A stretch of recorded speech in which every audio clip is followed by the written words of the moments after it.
Hi అండి, నమస్తే. ఈరోజు మా అక్క వాళ్ళు బోనాలు చేసుకుంటున్నారు. బోనాలు చేసుకోవడానికి బంతిపూలు అవసరం పడతాయి. ఆ బంతిపూలతో దేవుని అలంకరిస్తారు అన్నట్టు. దానికోసమని ఈరోజు మా అక్క బంతిపూలు తెమ్మని పంపించింది.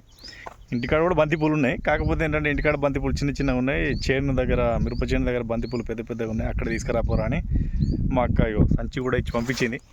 అందుకోసమనే మనం బంతిపూలకు తోటకాడికి వచ్చినాం. ఓకే, తోట చూడండి, తోటని చూపిస్తాను. ఇదిగో ఈ బంతిపూలు కనబడుతున్నాయి కదండి, అదే మా అక్క వాళ్ళ తోట. ఇగో ఇక్కడికి ఆడికి వచ్చేసాం మనం. తోటలోకి వెళ్ళాలి. ఓకే అండి. ఈ ఈ ఈ గట్టికి మీద చెట్లు ఉన్నాయి. కాకపోతే మా అక్క ఇటు సైడ్ వద్దురా, అవతల గట్టికే పెద్ద పెద్దవి ఉండేవి, అక్కడ తీసుకురా అని చెప్పేసి అన్నది. అటు సైడ్ వెళ్దాం మనం ఇప్పుడు. ఇది మిరపచేనండి.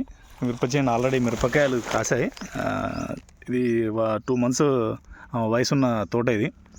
మిరపకాయలు చూసారుగా ఎలా ఉన్నాయా, బాగున్నాయి కదా. ఓకే, బంతిపూల కాడికి వెళ్దామండి.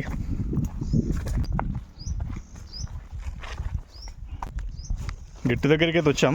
మా అక్క వాళ్ళ చేనులో నుంచి వెళ్దామంటే చెట్లు కొంచెం గుబురుగా ఉన్నాయి. ఈ పక్క వాళ్ళ చేనులో నుంచి వెళ్దాం, ఎందుకంటే కొంచెం చెట్టు చిన్నగా ఉండి దారిలా ఉంది. అక్కడ కనిపిస్తున్నాయి చూడ, అవేనండి. ఈ పల్లెటూరులో కొనుక్కోవడానికి పెద్ద ఖర్చు ఏం లేకుండా చేనుల దగ్గరే వెళ్ళాలని పెంచుకుంటారు. కూరగాయలు, పూల చెట్లు, ఏవైనా చిన్న చిన్న ఇట్లా ఒడ్ల పొంట వేసుకుంటారు. ఈ గట్టి మీద పెట్టేసుకుంటే అవే పెరుగుతాయి. ఇక చూసారు కదా. అంటే ఇంటి దగ్గర ఉన్నాయి వచ్చేసి ఇట్లా చిన్న చిన్న సైజు ఉన్నాయండి. ఇట్లాంటి చిన్న చిన్న సైజు ఉన్నాయి. అందుకనే మా అక్క ఇక్కడ పెద్దవి ఉంటారా, ఈ పెద్ద సైజు తీసుకురా అని చెప్పేసి అంది. వాటి కోసమే మనం ఇప్పుడు ఇక్కడికి వచ్చినామండి. ఓకే, తెంపుదామా. ఇక్కడ ఉన్నాయి, అక్కడ అటు సైడ్ చాలా ఉన్నాయి చెట్లు.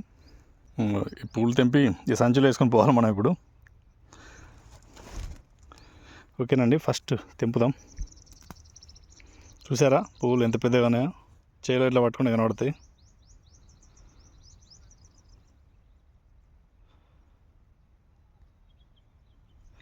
ఓకే అండి, తెంపుదాం మనం.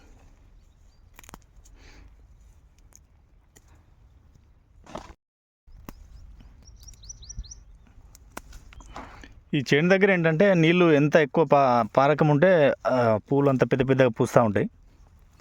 వీటికి ప్రత్యేకించి ఏం చేయాల్సిన అవసరం లేదు, అవే పూస్తూ ఉంటాయి. ఇందాక చెప్పాను కదండి, ఈ బంతి పువ్వులు వాళ్ళు తినడానికి కొన్ని చేనులు వేసుకుని, ఇవన్నీ మినప చెట్లు అండి. మనం ఇడ్లీలో వాడతాం కదా మినప చెట్లు, ఇవి మినుములు కాస్తాయి. ఈ చెట్టుకి అయిపోయాయండి. ఇంకో చెట్టు కాడికి వెళ్దాం. ఈ చెట్టుకు చూడండి ఎన్ని పూలు ఉన్నాయి, ఫుల్ ఉన్నాయి. ఇవన్నీ తెంపాలి మనం ఇప్పుడు.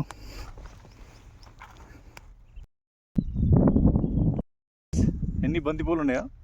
ఈ బంతిపూలు చాలా పెద్ద పెద్దగా ఉన్నాయి. ఇవి అల్లడానికి బాగుంటాయని చెప్పేసి అని తెంపుతున్నాం. అయ్యో, తెంప రావట్లేదు.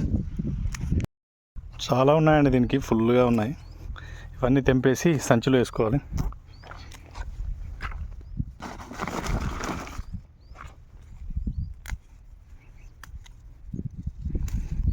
బంతిపూలు చాలా అంటే కలర్స్ ఉంటాయి, బట్ ఇక్కడ ఎక్కువ శాతం yellow colour and orange colour మాత్రమే పెంచుతూ ఉంటారు. అంటే వీళ్ళకి వేరే కలర్ తెలియదు. వీటినే విత్తనాలని తయారు చేస్తారు ఎండాకాలంలో.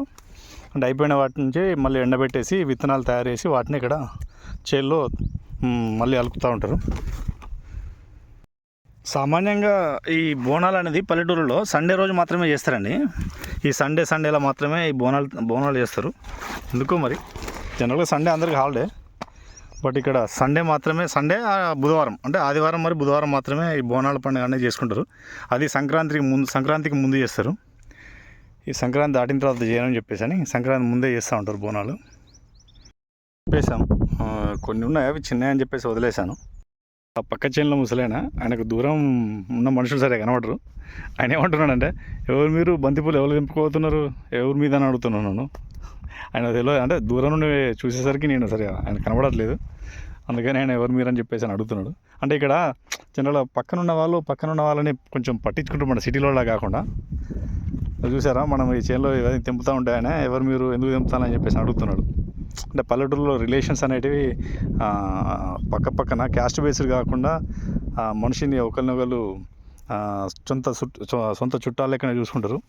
అందుకనే పక్క చేనులో ఎవరో తెంపుతున్నారని చెప్పేసి అడుగుతున్నాడు. అదే మన సిటీలో అయిందనుకోండి, పక్కింట్లో దొంగలు పడ్డా కానీ ఎవరు సప్లై చేయడు, మనకి ఎందుకు ఇలాంటి సప్లై పడుకుంటారు. ఇక్కడ అట్లుండదు. బలగం సినిమాలో చూపెట్టినట్టుగా రిలేషన్స్ అనేది అందరికీ కనెక్టివిటీ ఉంటుంది. చూసారా, మనం చెట్లు తెంపుతూ ఆ రోడ్, అక్కడ చెట్టు దగ్గర ఉన్న రోడ్ దగ్గర నుంచి వెళ్ళి ఎంత దూరం వచ్చేసినామో. అంటే చేను చాలా పొడుగ్గా ఉంటుంది మా అక్క వాళ్ళ చేను, అందుకని చెప్పేసి ఇక్కడ దాకా వచ్చినాం. అది వేరే వాళ్ళ చేను. ఈ చెట్లు ఉన్నాయి, బంతిపూలు ఉన్నాయి మాత్రమే మన చేను. ఇందాక చెప్పాను కదండి, అక్కడ కనబడుతున్నాడు ఆ పెద్ద మనిషి ఆ వెనకాల. ఆయన ఇందాక మనం దొంగలు అనుకొని చెప్పేసి ఎవరు మీరు ఎందుకు తెంపుతున్నారు అడిగారు. బలగం సినిమాలో ఒక డైలాగ్ ఉంటుంది, గూడ కట్టని గూడు నా పల్లె అని చెప్పేసి. అంటే వాళ్ళ క్యాస్ట్ వేరైనా, వీళ్ళకి మా క్యాస్ట్ వేరైనా, ఇక్కడ అందరూ రిలేషన్స్తో పిలుచుకుంటారు. క్యాస్ట్తో సంబంధం ఉండదు ఇక్కడ. అంటే వాళ్ళ తాతల నుంచి వెళ్ళి ఏ యొక్క వరుసలు అయితే వస్తుంటాయో ఆ వరుసలనే ఇక్కడ కంటిన్యూషన్ అవుతూ ఉంటాయి. అన్న, తమ్ముడు, బావ, బామ్మర్ది, మరదలు, ఇలాంటి రిలేషన్స్ అనేది ఇక్కడ మెయింటైన్ అవుతుంటాయి. అందుకని చెప్పేసి పక్క చేనులు కూడా మన ఈ చేనులోకి వచ్చి అడుగుతారు. అవసరమైతే వాళ్ళకి ఫోన్ చేసి చెప్తారు వాళ్ళు వచ్చి తీసుకుపోతున్నారని. అట్లా ఉంటుంది పల్లెటూరు అంటే.